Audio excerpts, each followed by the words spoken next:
ദൈവത്തിൻ്റെ അതിപരിശുദ്ധമായ നാമം വാഴ്ത്തപ്പെടുമാറാകട്ടെ. ഇന്നത്തെ ചിന്തയ്ക്കായി തിരഞ്ഞെടുത്തിരിക്കുന്ന വേദഭാഗം സങ്കീർത്തനങ്ങൾ 141 അധ്യായം 8 വാക്യം. കർത്താവായ യഹോവേ, എൻ്റെ കണ്ണ് നിങ്കലേക്കാകുന്നു.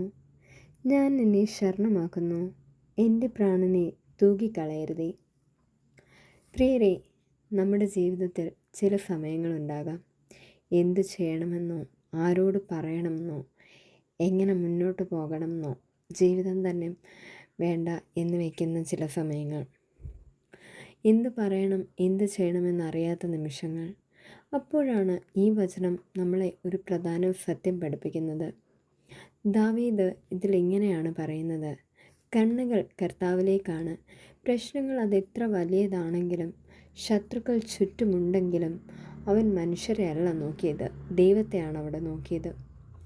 നമ്മുടെ ജീവിതത്തിലും മാതൃകൾ അടഞ്ഞു പോയേക്കാം, ആളുകൾ മാറിയേക്കാം, സഹായം നമുക്ക് കിട്ടാതിരിക്കാം. പക്ഷേ നമ്മളെ ദൈവം ഒരിക്കലും കൈവിടുകയില്ല.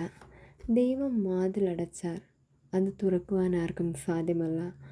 ദൈവം വാതിൽ തുറന്നാൽ അത് അടയ്ക്കുവാനും ആർക്കും സാധ്യമല്ല. നമ്മൾ നമ്മുടെ കണ്ണുകൾ ദൈവത്തിലേക്ക് ഉയർത്തുമ്പോൾ അവൻ നമ്മുടെ ജീവിതത്തിൽ വഴി തുറക്കും. നമുക്ക് തീരുമാനമെടുക്കുവാനായിട്ട് സാധിക്കണം. നമ്മുടെ പ്രശ്നങ്ങളെയല്ല, നമ്മുടെ ദൈവത്തെയാണ് നാം നോക്കേണ്ടത്. നമ്മുടെ രക്ഷയും പ്രത്യാശയും അവനിലാണ്. രക്ഷിക്കപ്പെടുന്നത് എപ്പോഴും കർത്താവ് നമ്മുടെ കൂടെ ഉള്ളതുകൊണ്ടാണ്. കർത്താവിൽ നമ്മൾ നോക്കുകയാണെങ്കിൽ നമ്മൾ ഒരിക്കലും അവിടെ ലജ്ജിച്ചു പോകത്തില്ല. നമ്മുടെ പ്രത്യാശയും വിശ്വാസവും നമ്മൾ ദൈവത്തിൽ വയ്ക്കുകയാണെങ്കിൽ അവൻ നമ്മളെ ഒരിക്കലും കൈവിടുകയില്ല. എന്തെല്ലാം പ്രശ്നങ്ങൾ വന്നാലും ദൈവത്തിൻ്റെ മുൻപാകെ ചേർന്നിരുന്ന് ദൈവത്തിനെ തള്ളിക്കളയാതെ എനിക്ക് ആശ്രയം വെപ്പാൻ ദൈവമുണ്ട്, മനുഷ്യരിൽ ആശ്രയിക്കുന്നതിനേക്കാൾ ദൈവത്തിൽ ആശ്രയിക്കുന്നത് നല്ലത് എന്ന് വചനത്തിൽ തന്നെ നാം കേൾക്കുന്നു.